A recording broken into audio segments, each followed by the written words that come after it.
आप सभी को राकेश मेहरा का नमस्कार। अब पेपर ऐसे बनेगा कि नए पार्ट में आपका हार्दिक स्वागत है। दोस्तों, आज जो मैं आपसे बात करने जा रहा हूं वो वित्त आयोग के 2 क्वेश्चंस पर बात करने जा रहा हूं। मैं यहां आपको बता दूं कि हमारा जो most important topic current and static GK का पार्ट पहला है, उसमें मैंने इस संबंध में पूरी जानकारी दी है।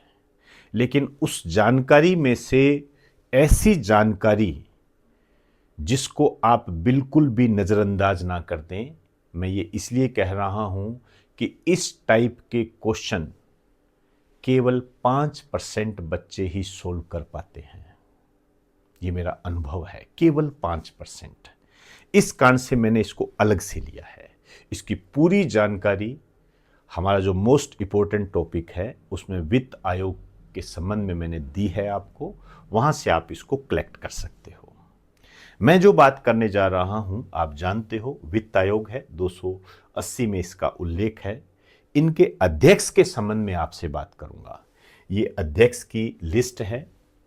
अब तक 16 वित्त आयोग गठित किए जा चुके हैं, जिसमें से पहले वित्त आयोग के अध्यक्ष थे के.सी. नियोगी, दूसरे के थे के. संथानम, तीसरे के थे अशोक कुमार चंदा, चौथे के थे पी.बी. राजकुमार, पांचवें के थे महावीर त्यागी, छठे के थे के. ब्रह्मानंद रेड्डी, सातवें के थे जे.एम. सालेट, आठवें के थे वाई.वी. चौहान, नौवें के थे एन.के.पी. साल्वे, 10वें के थे के.सी. पंत, 11वें के थे ए.एम. खुसरो, 12वें के थे सी. रंगराजन, 13वें के थे डॉक्टर विजय केलकर, 14वें के थे वाई.वी. रेड्डी और 15वें के थे एन.के. सिंह, 16वें के अरविंद पनगडिया।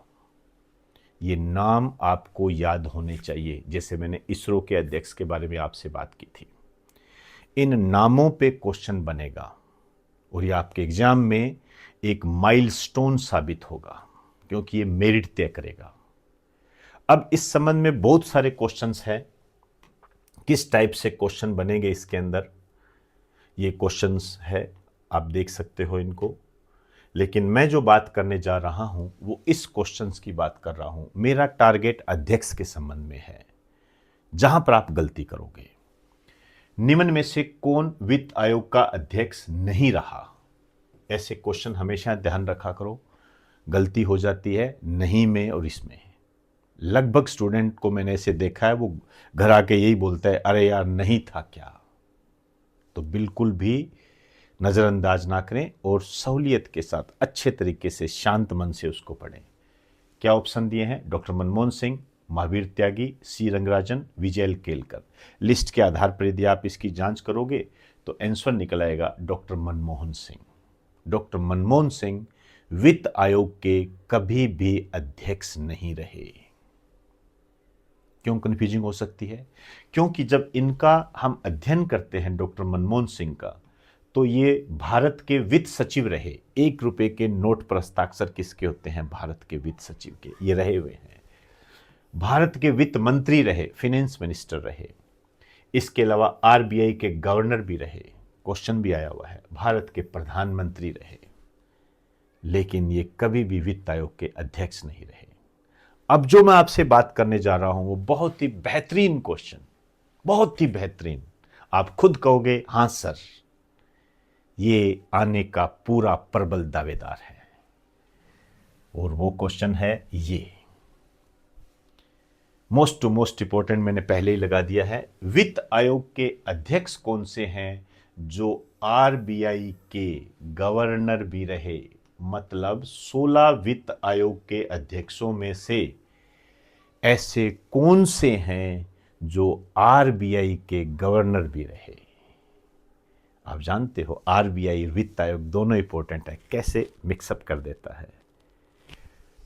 तो पहला ऑप्शन है शक्तिकांत दास के. संथानम, दूसरा ऑप्शन है डॉक्टर वाई.वी. रेड्डी और डॉक्टर सी. रंगराजन, तीसरा है विजय केलकर और के.सी. पंत, चौथा है डॉक्टर सुब्बाराव और विजय केलकर।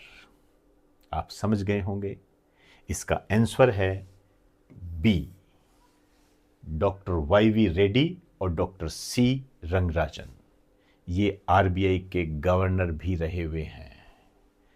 अर्थात डॉक्टर सी रंगराजन और डॉक्टर वाई वी रेड्डी वित्त आयोग के वो अध्यक्ष हैं जो आरबीआई के गवर्नर भी रहे, मोस्ट टू मोस्ट इंपॉर्टेंट। तो दोस्तों, अब पेपर ऐसे बनेगा, इस पार्ट में आपने महत्वपूर्ण जानकारी प्राप्त की। मैं यहां आपको वापस सजेस्ट करूंगा, इसके जितने भी पार्ट आए हुए हैं उसको गंभीरता से देखें, उसको नोट करें। आपके लक्ष्य प्राप्ति में ये मददगार साबित होंगे, स्मार्ट तरीके से। इतना नहीं पढ़ना है दोस्तों, इतना करना है उसको। तो इन्हीं शब्दों के साथ इजाजत चाहूंगा। आप सभी को नमस्कार, बेस्ट ऑफ लक।